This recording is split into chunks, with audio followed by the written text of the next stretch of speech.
Good afternoon. My name is Marcia Donner Abreu. I'm the Brazilian ambassador to South Korea, and it's a pleasure to be here today with the audience and our friends from the Ministry of Culture, Sports and Tourism.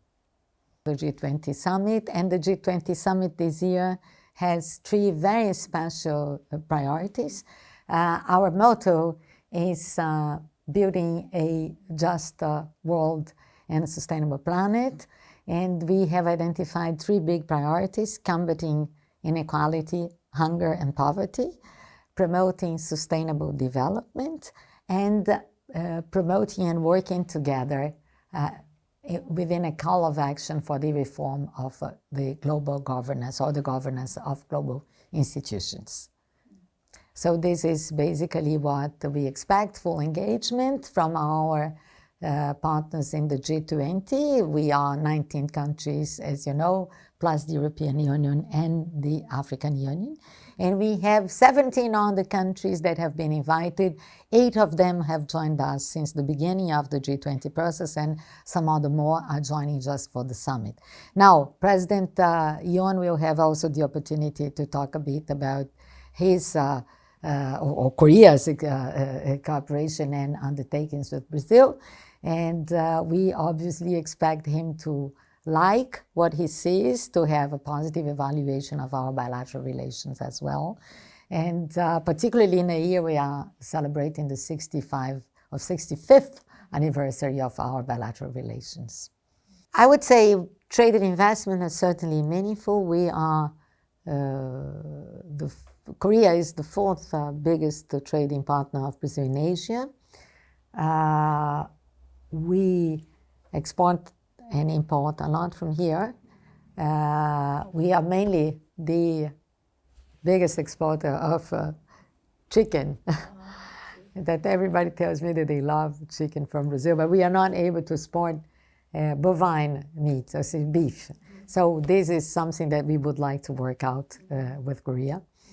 Investments, we have a lot of the big brand names of Korean industry investing in Brazil. You know, Brazil is a country of more than 200 million people, a huge consumer market, and who has a good industrial base as well. So we have plants of Hyundai, Samsung. We have also plants by CJ. We have even semiconductors. Hana Microns in Brazil with a local subsidiary. And so trade and investment. We also have a huge Korean community in Brazil, 50,000 people, Koreans, not necessarily Koreans, but Korean people that were either born in Korea and live and moved to Brazil, or were born in Brazil from Korean immigrant parents. So this community is obviously very significant for our bilateral ties. We have also cultural exchanges. We have, Brazilians more and more like Korean culture, but Koreans also very much like Brazil. I was with, I met 2 days ago a DG from the tourism part of your ministry, and he mentioned to me that significant number of young Koreans now want to go to Brazil and visit the different landscapes in Brazil. For me personally, being the ambassador here for 2 years, I think the most interesting areas are certainly renewable and clean energies that lower your carbon footprint, where Brazil has a considerable potential, and Korea as well. Korea has a lot of technologies in that area. Sustainable mobility, that is transportation using this new carbon or less carbon intensive forms of transportation, more sustainable fuels. In Brazil, we have developed a good experience with ethanol or mixes of ethanol and gasoline.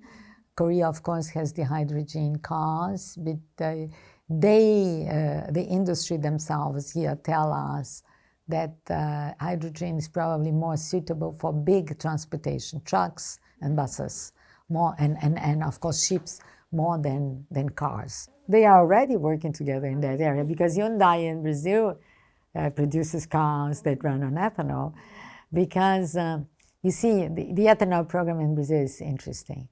It started in the 70s. It started because of the two oil shocks of the 70s. I don't know if you remember that. You were too young, perhaps. 73 and 79. The prices of oil went skyrocketed. And the countries at that point realized that they needed to do something about oil. And reduce consumption was the obvious reply, but find other sources of energy. And one of the key sources of energy that you need is for mobility, because cars at that point were fueled only by petrol, by gasoline or diesel.